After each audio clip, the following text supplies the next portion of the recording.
My wife came home after 3 days of silence. No phone calls, no text messages, no explanation. Just 72 hours of nothing, and then she walked through the front door like she had just stepped out for groceries. Waverly?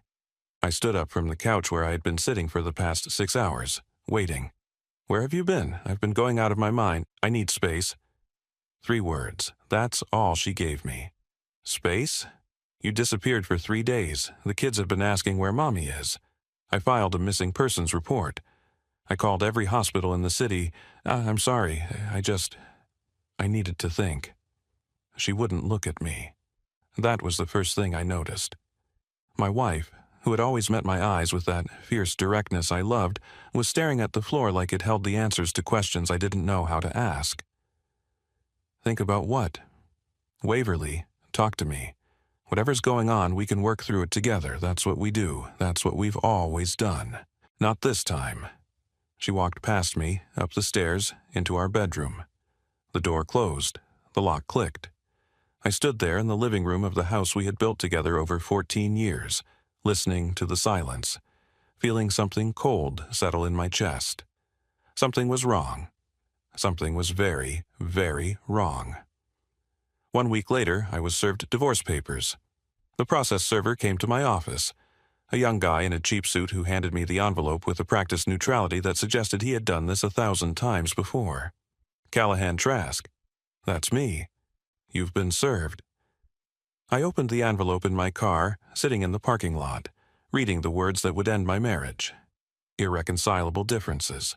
Petitioner seeks dissolution of marriage, division of assets, custody arrangement.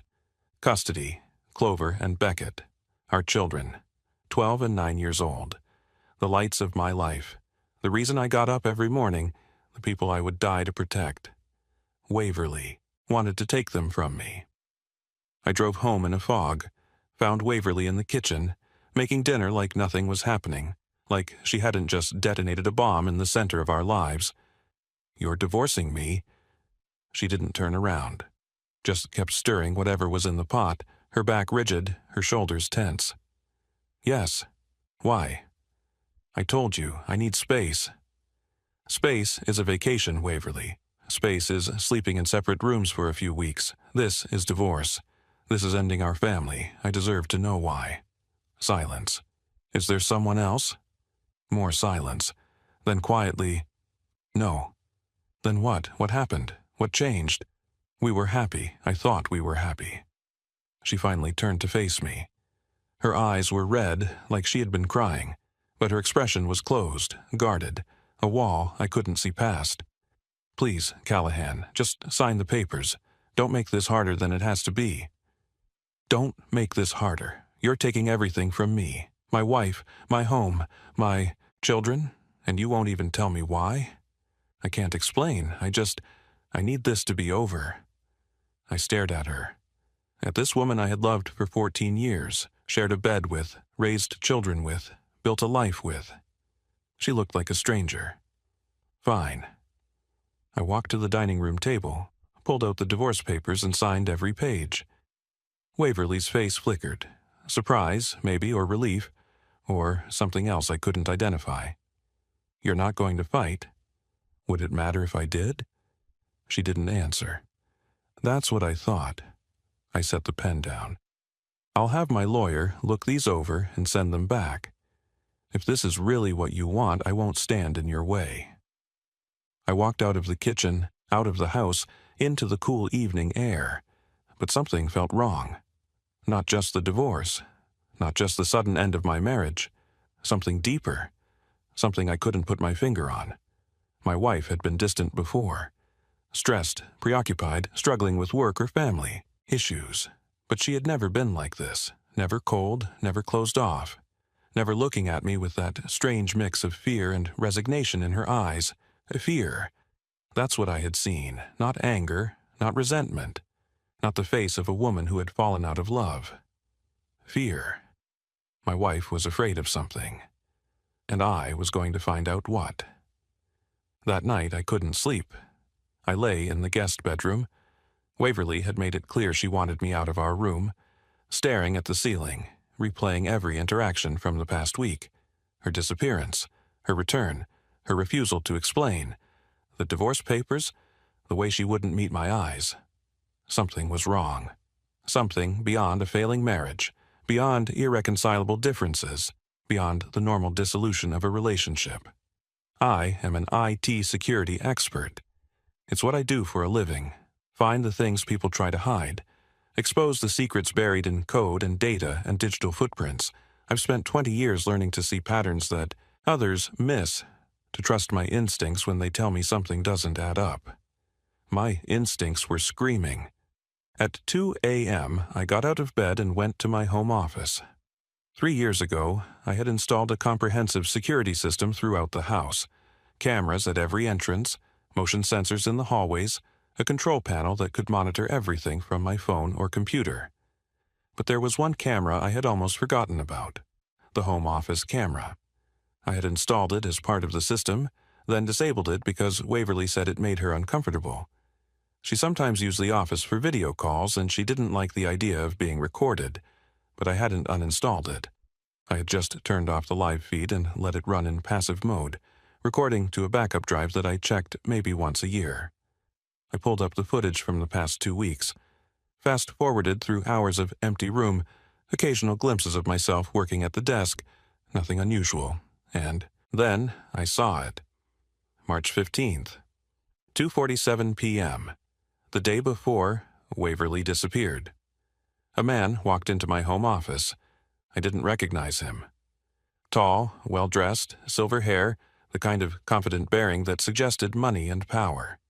He moved through my house like he owned it, like he had every right to be there. Waverly followed him into the room. She looked terrified. I turned up the audio. "Sit down, Waverly." His voice was smooth, controlled, the voice of a man who was used to being obeyed. "Dorian, please, we can talk about this. Sit down." She sat. He pulled out his phone, held it up so she could see the screen. I couldn't make out what was on it from the camera angle, but Waverly's reaction told me everything I needed to know. Her face went white. Her hands flew to her mouth. She made a sound, something between a gasp and a sob, that I had never heard from her before. "No," she whispered. "No, you can't. I can do whatever I want, Waverly. I've had these for 15 years. I've been waiting for the right moment to use them. Please, please, Dorian, I'll do anything. Yes, you will." He smiled. It was the coldest smile I had ever seen. "Here's what's going to happen.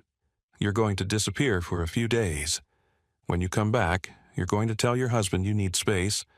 Then you're going to file for divorce." "I can't. Callahan will never—" "Callahan will do exactly what you tell him to do, if you play your part correctly. And you will play your part, Waverly, because if you don't—" He held up the phone again. "Your husband sees everything. Your children see everything. Your employer sees everything. Everyone you've ever known will watch you." "Stop!" She was crying now, tears streaming down her face. "Please stop. I'll do it. I'll do whatever you want. Just please, don't show him. Don't let him see." "That's a good girl." Dorian pocketed his phone. "I'll be in touch with the details, and Waverly, don't even think about telling anyone.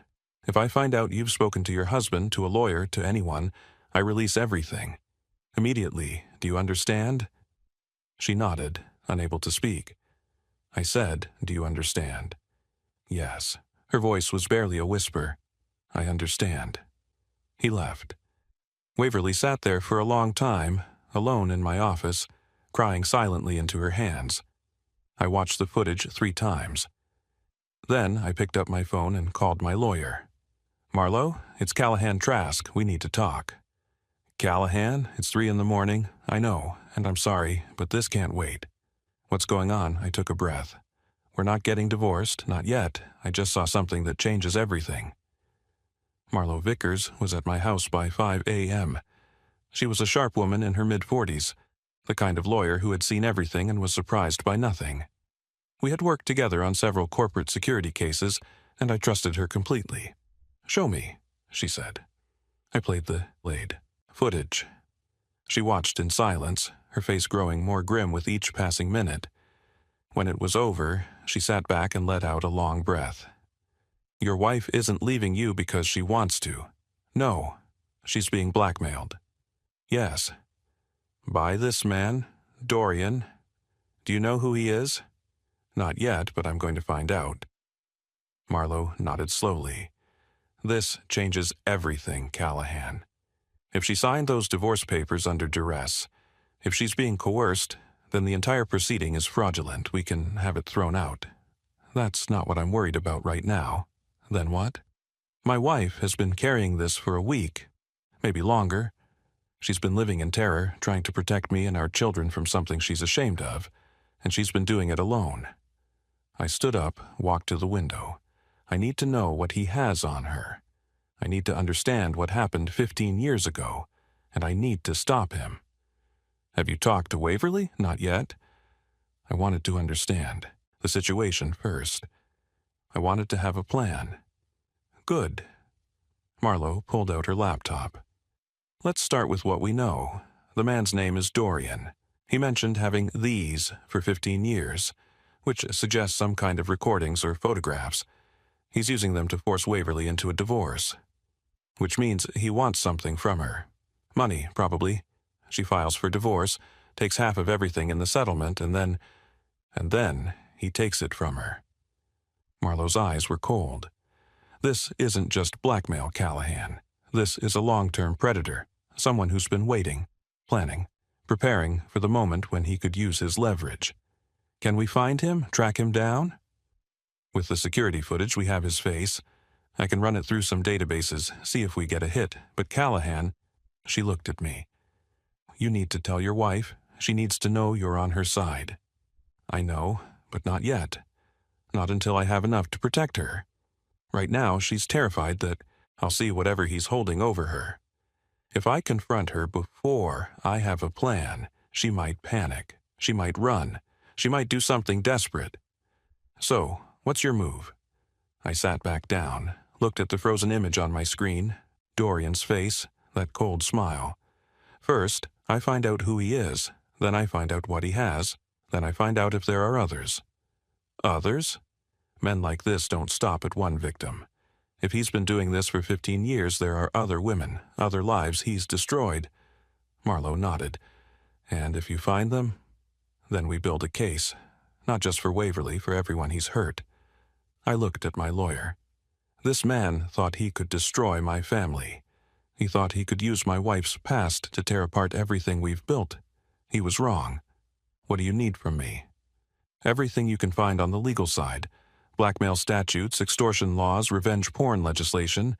Whatever he's done, there has to be a way to put him in prison for it. Consider it done. She closed her laptop. And Callahan, be careful. Men like this, they don't give up easily. If he finds out you know, things could get dangerous. Let him come. I looked back at the screen. I've been waiting my whole career for someone like him. Let me tell you about my wife. I met Waverly in the summer of 2009. I was 30 years old, recently promoted at my company, finally feeling like I had my life together. She was 25, working at a marketing firm, rebuilding herself after what she vaguely described as a difficult few years. We met at a wedding. Mutual friends, open bar, one of those perfect summer evenings where the air smells like flowers and possibility. She was standing by the dessert table, looking slightly lost, and I walked over to introduce myself. The cake is better than it looks, I said. She smiled. Is that your professional opinion? Absolutely. I have a PhD in wedding pastries. She laughed, and I was done for. We talked for 3 hours that night. Missed the bouquet toss, the garter throw, most of the dancing. Just stood in a corner of the reception hall, learning each other, building the foundation of something neither of us expected. 6 months later, we were engaged. A year after that, we were married. Waverly told me early on that she had a past she wasn't proud of. Bad relationships, poor decisions, a period in her mid-20s when she had lost her way. She didn't give me details and I didn't push. We all have chapters we'd rather not read aloud. What mattered to me was who she was now. Kind, strong, fiercely protective of the people she loved. A devoted mother who would do anything for Clover and Beckett. A partner who stood beside me through every challenge, every setback, every triumph. 14 years, 2 children, a life built on trust and respect, and the simple, profound belief that we were better together than apart. And now I understood she hadn't been leaving me because she stopped loving me. She had been leaving me to protect me, to protect our children, to keep us from seeing whatever Dorian held over her. She had been willing to lose everything, her marriage, her home, her family, just to spare us the pain of knowing her secrets. That wasn't betrayal, that was love. Misguided, desperate, heartbreaking love. And I was going to save her from it.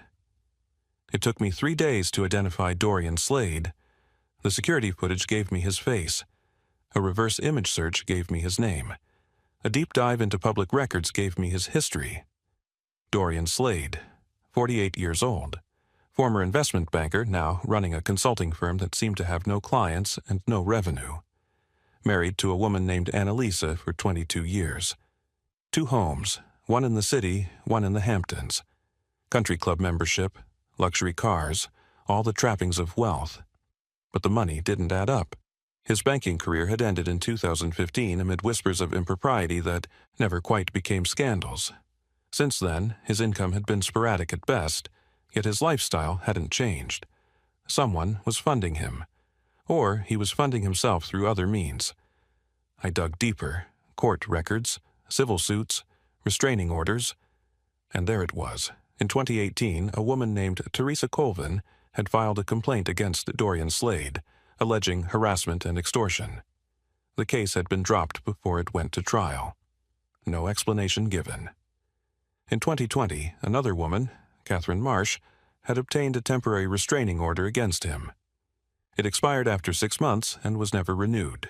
In 2022, a third woman, Simone Hartley, had filed for divorce from her husband just weeks after meeting with Dorian at a charity event.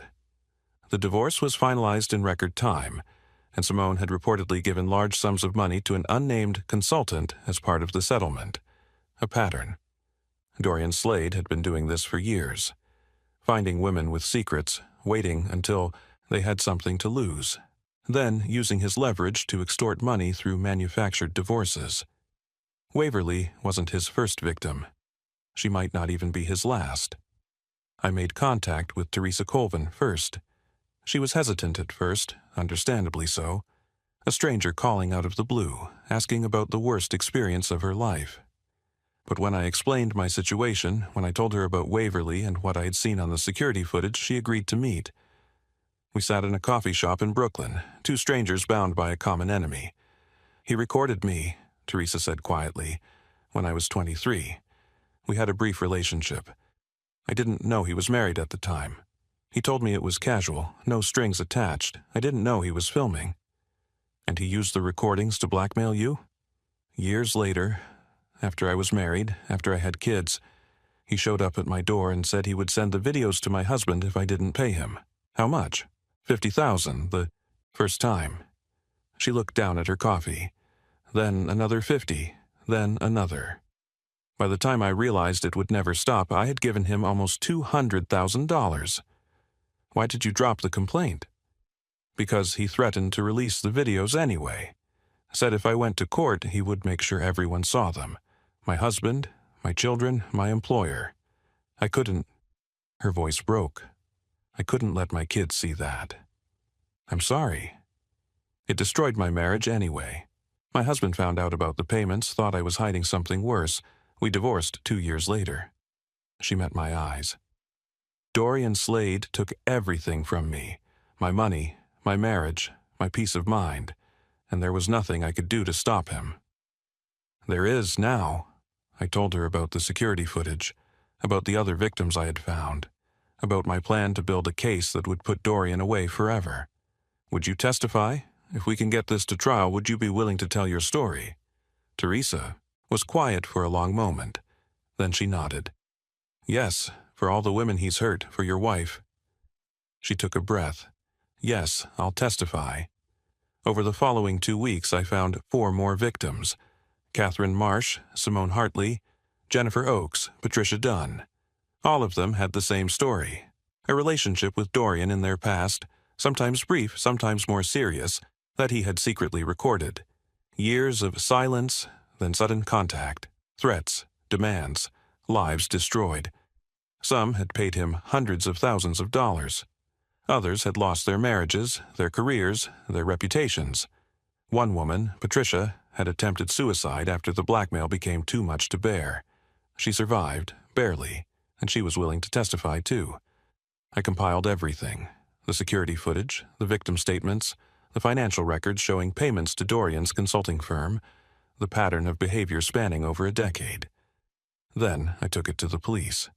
Detective Finnegan Holt was a veteran of the Major Crimes Unit, a tired-looking man with sharp eyes and a reputation for taking down predators. He listened to my presentation in silence, flipping through the evidence, his expression growing darker with each page. "This is extensive," he said finally. "It's been going on for years. He's hurt a lot of people." "And your wife? She's one of the victims?" "She is, but she doesn't know I know. I wanted to build the case first. I wanted to make sure there was no way he could wriggle out of this." Holt nodded slowly. "We'll need to interview all the women. Get official statements, but based on what I'm seeing here..." He closed the folder. "We have enough to arrest him." "When?" "Soon. A few days, maybe a week. We need to coordinate with the DA, make sure the charges are solid." He looked at me. "You should talk to your wife, Mr. Trask. She needs to know what's happening. She needs to know she's not alone." "I will, tonight." "Good." He stood, extended his hand. "You did good work here. A lot of people are going to get justice because of what you found. There's only one person I care about." "I know." His grip was firm. "Go take care of her." I found Waverly in the backyard. The kids were at my mother's house.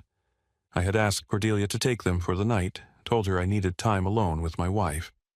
She didn't ask questions, just hugged me and said she would pray for us. Waverly was sitting on the bench by the garden, the one we had built together the summer after Clover was born. She looked small in the fading light, her shoulders hunched, her face turned away from the house. I walked over and sat beside her. She tensed, but didn't move. "Callahan, I thought you were staying at your brother's tonight." I changed my mind. "We shouldn't, the divorce. There isn't going to be a divorce." She turned to look at me. Her eyes were red, swollen. She had been crying again. She had probably been crying every night since this began. "What are you talking about?" I pulled out my phone, pulled up the security footage, pressed play. Her face went white. "How did you—" "The office camera. I forgot it was there. So did you." I paused the video. "I know everything, Waverly. I know about Dorian. I know what he's been doing to you. I know about the recordings, the threats, all of it." She was shaking now, tears streaming down her face. "Callahan, I'm so sorry. I never wanted you to see. I was trying to protect you." "I know. It was 15 years ago, before I met you. I was young and stupid, and I didn't know he was married, and I certainly didn't know he was recording." "I know. I should have told you. When we first met, when things got serious, I should have told you everything. But I was so ashamed, and I thought it was over, and I never imagined he would—" "Waverly." I took her hands in mine. "Stop." She stopped. "I don't care about the recordings. I don't care about about you did 15 years ago. I care about you. I care about our family, and I am not going to let this man destroy what we've built. But if he releases them, he won't. Not anymore." I turned her to face me fully. "I found the other victims, Waverly, 5 other women he's done this to. We've built a case, evidence, testimony, everything. The police are going to arrest him. He's going to prison." She stared at me like I was speaking a foreign language. "What?" "It's over. He can't hurt you anymore. He can't hurt anyone. But the recordings are evidence of a crime. He made them without your consent. That's illegal in this state. They won't be released. They'll be sealed as a part of the criminal case." Waverly was crying harder now, but something had changed in her face. The fear was still there, but beneath it, hope. Fragile, uncertain hope.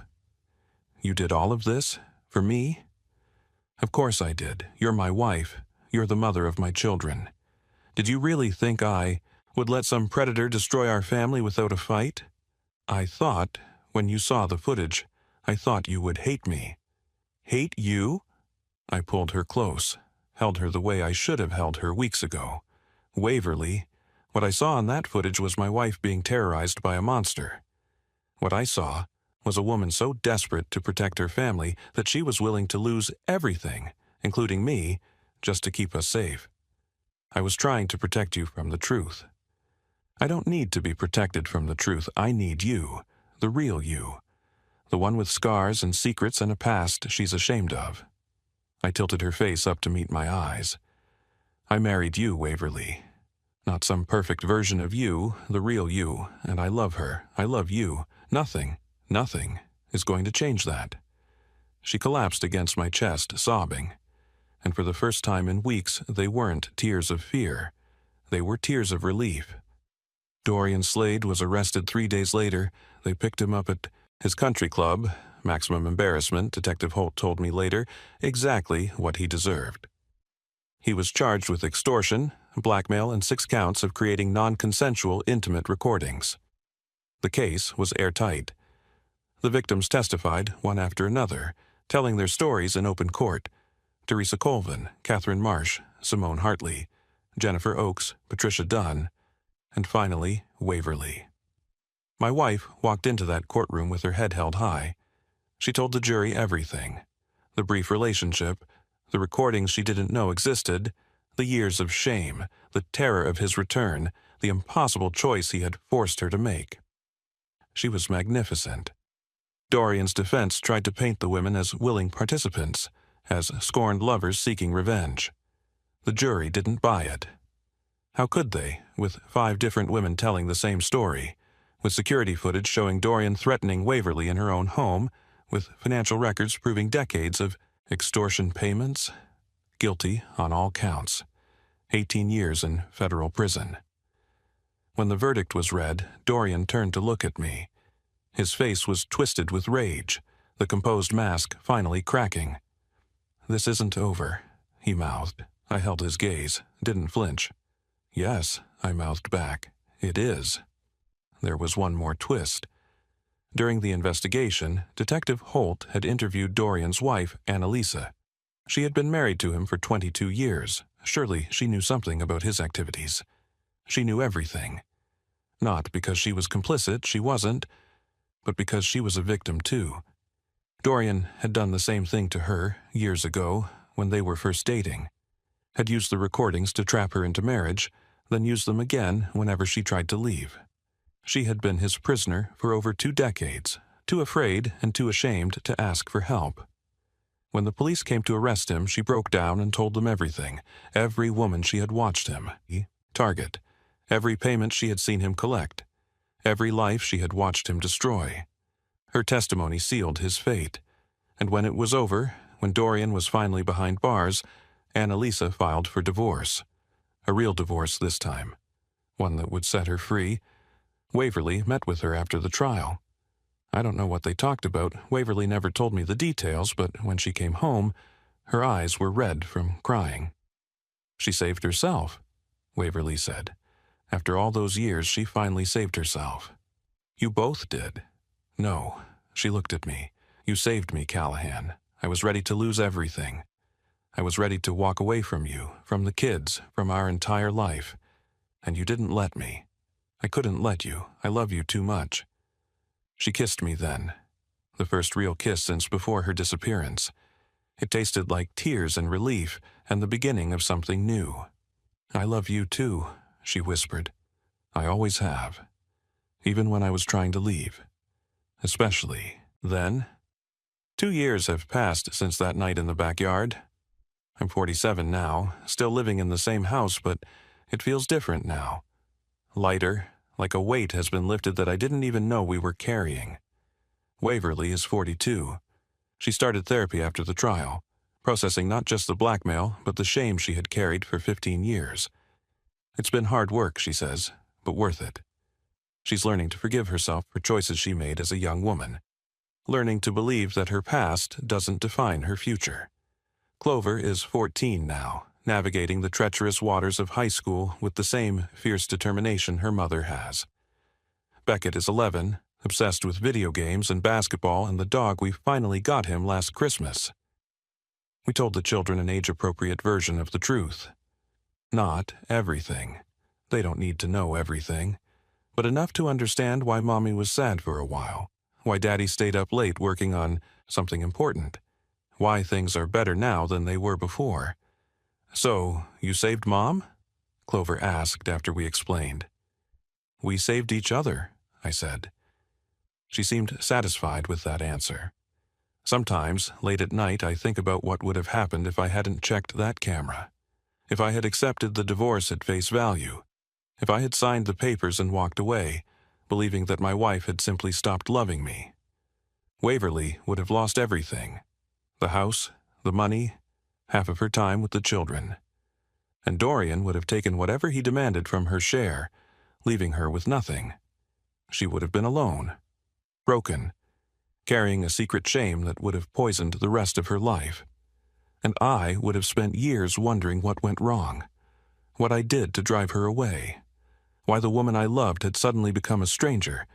But I did check the camera, because something felt wrong, because 14 years of marriage had taught me to trust my instincts, to look deeper when the surface didn't make sense, because I loved her too much to accept easy answers. That's the lesson, I think. The thing I want people to take from this story. When someone you love starts acting strangely, don't assume the worst. Don't accept the easy explanation. Look deeper, ask questions, fight for the truth. Because sometimes the people who seem to be pushing us away are actually trying to protect us, and sometimes the only way to save them is to refuse to let go.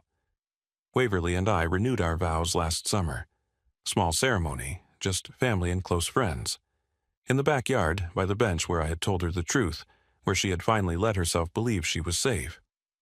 Clover was the flower girl. Too old for it, really, but she insisted. Beckett was the ring bearer. My brother Sutton was my best man, again, just like he had been 14 years before. I, Callahan, take you, Waverly, to be my wife, again. She laughed through her tears. Is that in the official vows? It is now. I slid the ring onto her finger. A new one, chosen together. A symbol of the marriage we were building now, not the one we had almost lost. I knew who you were when I married you, I said, departing from the script we had prepared. I knew you had a past you weren't proud of. I didn't need to know the details, I just needed to know you. Waverly squeezed my hands. But now I know everything. Every secret, every scar, and I love you more than I did on our first wedding day. Because I've seen what you're willing to sacrifice for the people you love. I've seen your strength, your courage, your fierce determination to protect this family. I reached up and wiped a tear from her cheek. So I take you, Waverly, all of you, the past and the present and whatever future we build together. No more secrets, no more shame, just us. Forever. She kissed me before I finished speaking. The guests applauded, the children cheered, my mother was crying. My brother was grinning, and I was home. Finally, truly home. Thank you for listening to my story. I know it's not the story you expected. When a wife disappears for 3 days, demands space, and files for divorce, the obvious assumption is betrayal. The obvious emotion is anger. But the obvious assumption isn't always right. My wife wasn't leaving me because she didn't love me. She was leaving because she loved me too much. Too much to let me see the shame she had carried for 15 years. Too much to watch my face when I learned the truth about her past. She was trying to protect me by pushing me away. And I almost let her. But something felt wrong. And I trusted that feeling. I checked a camera I had forgotten about and I saw the truth. My wife wasn't a villain. She was a victim. Trapped by a predator who had waited 15 years to spring his trap. We're not getting divorced, not yet. That's what I told my lawyer when I saw the footage, not because I was giving up, not because I was surrendering, because I finally understood what was really happening, and I wasn't going to let it destroy us. Now, I want to ask you something. What would you do if you discovered your spouse wasn't betraying you, but being blackmailed? Would you fight for them, even if it meant learning secrets they were ashamed of? Would you risk everything to save a marriage that seemed to be ending? Have you ever judged someone before knowing the full story? Drop your answer in the comments. I read every single one. If this story moved you, hit that like button. Share it with someone who needs to hear it, especially anyone who has ever felt like they had to face their problems alone. Comment your thoughts below, and subscribe to the channel so you never miss another story. I'll see you in the next one. It's a Sunday morning now. Waverly is still asleep. The house is quiet. Beckett is at a sleepover, and Clover is probably texting her friends from her room. I'm sitting in the kitchen with my coffee, watching the sunrise through the window, thinking about everything we've been through. My wife disappeared for 3 days. She came back and asked for a divorce. I signed the papers without a fight, but something felt wrong. So I checked a camera I had forgotten about, and what I saw changed everything. Not because it showed me my wife's secrets, but because it showed me her fear. And I realized that the woman I loved wasn't running from me. She was trying to save me, so I saved her instead.